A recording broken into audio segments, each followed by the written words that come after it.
નમસ્તે મિત્રો, દેશી સ્વાદ ચેનલમાં તમારું સ્વાગત છે। આજે આપણે બનાવીશું ડુંગળીના ભજીયા।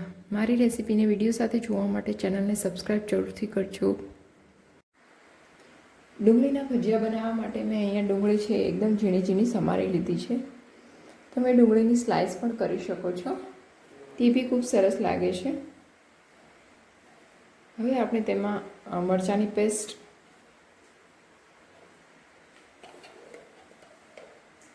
આદુની પેસ્ટ,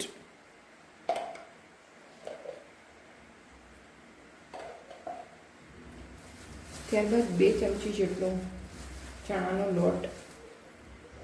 લોટ એડ કરવાથી આપણા ભજીયા છે એ ખૂબ ક્રિસ્પી બનશે। ચણાના લોટની જગ્યાએ તમે છે કોર્નફ્લોરનો યુઝ પણ કરી શકો છો। ત્યારબાદ ચપટી હળદર પાવડર, ચપટી ધાણા જીરું,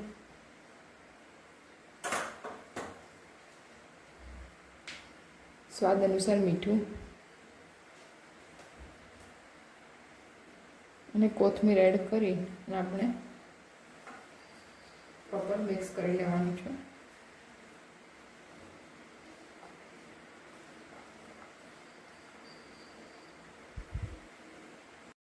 ની સાથે સાથે છે આપણે ચણાનો લોટ એડ કરવાનો છે। 2 ચમચી જેટલો ચણાનો લોટ એડ કરીશ।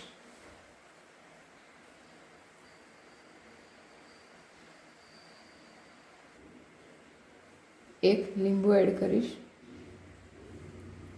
અહીંયા મારે લીંબુ છે એ નાનું છે, તેથી હું 1.5 લીંબુ એડ કરીશ। લીંબુના રસની જગ્યાએ તમે આમચૂર પાવડરનો બી યુઝ કરી શકો છો। હવે આપણે ધીમે ધીમે છે એ મિક્સરને છે મિક્સ કરતું રહેવાનું છે।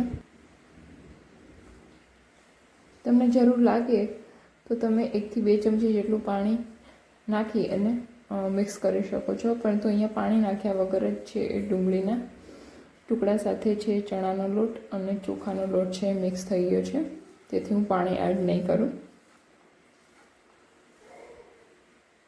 આપણે છે પ્રોપર મિક્સ કરી દીધું છે।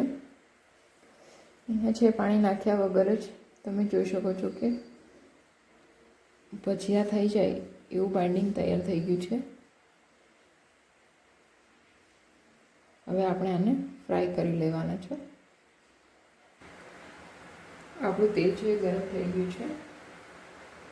હવે આપણે ભજીયા ફ્રાય કરી લઈશું।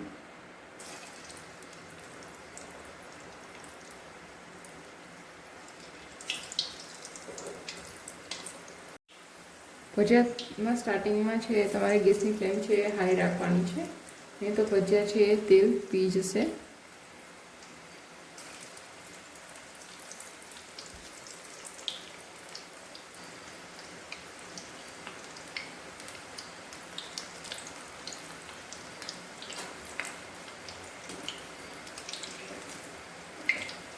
સેજ બ્રાઉન થાય ત્યાં સુધી આપણે છે ભજીયાને ફ્રાય થવા દેવાના છે। હવે આપણે સાઈડ ચેન્જ કરી લઈશું।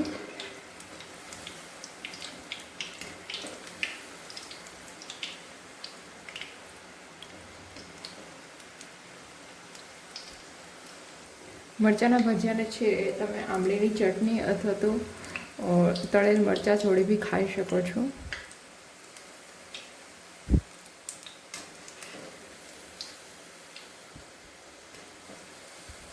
ભજીયા છે એ બ્રાઉન થઈ ગયા છે। હવે આપણે બહાર કાઢી લેવાના છે।